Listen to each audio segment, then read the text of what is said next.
ایک عام مسلمان کو بنیادی علم دین میں کیا سیکھنا فرض ہے؟ بنیادی چیز سب سے پہلے جی قرآن ترجمے سے پڑھیں. جس فرقے کے ہیں اس کا ترجمہ پڑھ لیں. بریلوی ہیں تو ہم بریلوی کا ہی ترجمہ پڑھ لیں. تفسیر نہیں کسی کی پڑھنی. ہاں وہ مولوی بڑھیا ہوا ہے. تفسیر اگر پڑھنی ہے تو صرف اتنا حصہ پڑھیں جو قرآن و حدیث ہے.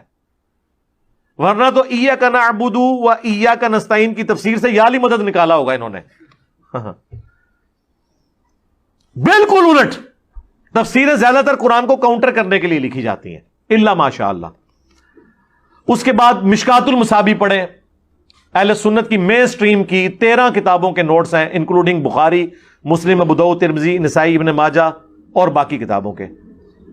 یہ سمجھ لیں انسائکلوپیڈیا آف حدیث ہے ایک ترتیب سے. ایمانیات کے اوپر، طہارت کے اوپر، وضو، غسل، نماز، روزہ، حج، زکوٰۃ، سارے مسائل، نکاح، طلاق، سب موجود ہیں.